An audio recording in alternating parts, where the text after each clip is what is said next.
Halo semua, kali ini kita akan melihat sebuah persimpangan yang sangat menarik di Indonesia. Di satu sisi, ada janji-janji seorang presiden. Di sisi lain, ada suara protes dari rakyat. Nah, mari kita coba bedah. Gimana sih visi masa lalu itu sekarang berhadapan langsung dengan realitas hari ini?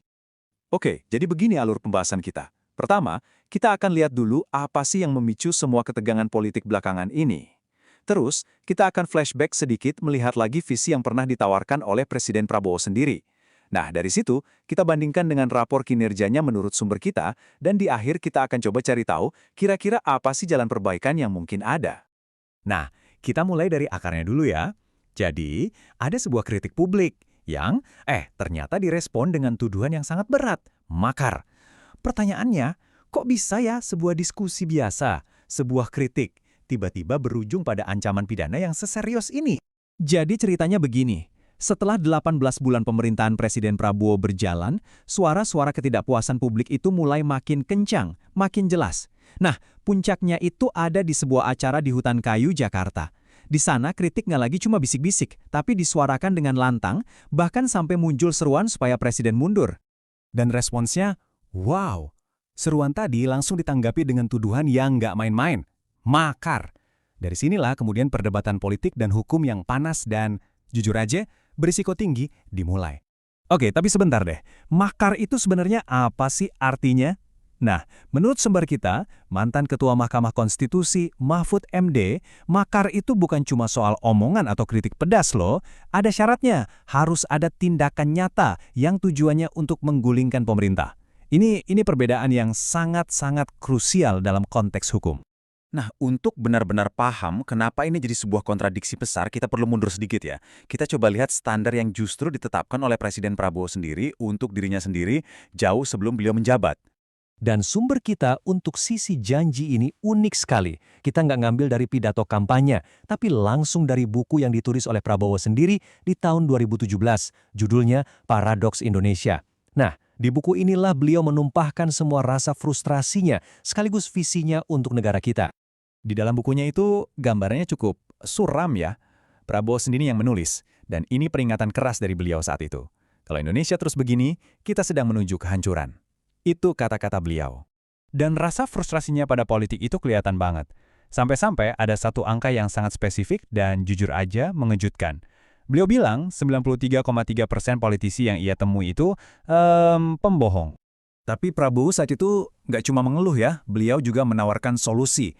Ia menyerukan perlunya pendekar-pendekar demokrasi di negeri ini. Kenapa? Karena menurutnya demokrasi kita sudah diperkosa oleh politik uang, istilah yang sangat kuat.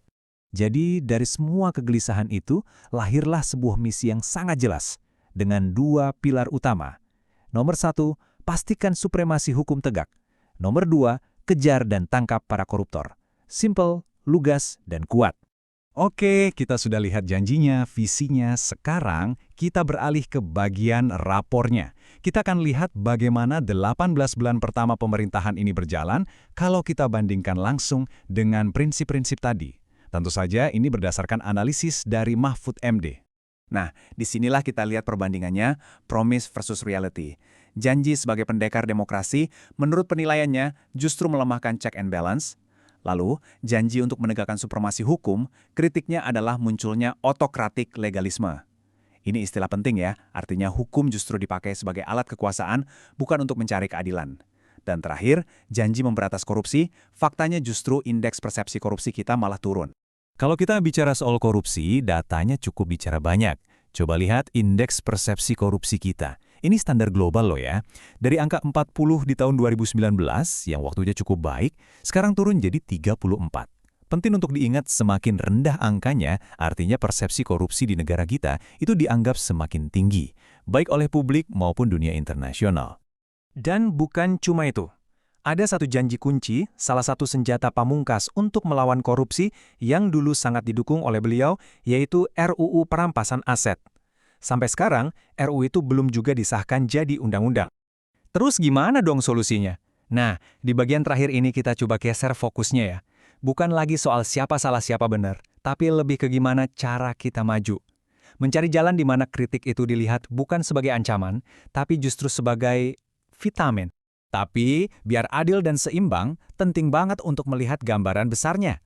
Mahfud MD pun mengakui kalau ada sisi-sisi keberhasilan dari pemerintah. Misalnya dalam menjaga stabilitas dan keamanan nasional, itu berhasil. Juga beberapa hal terkait layanan publik. Dan inilah yang membawa kita ke pesan utamanya. Bahwa kritik itu, sekali lagi, bukan racun. Justru dia itu vitamin untuk demokrasi. Jadi, solusinya, kata Mahfud, simple. Bukan dengan membungkam kritik, tapi sebaliknya.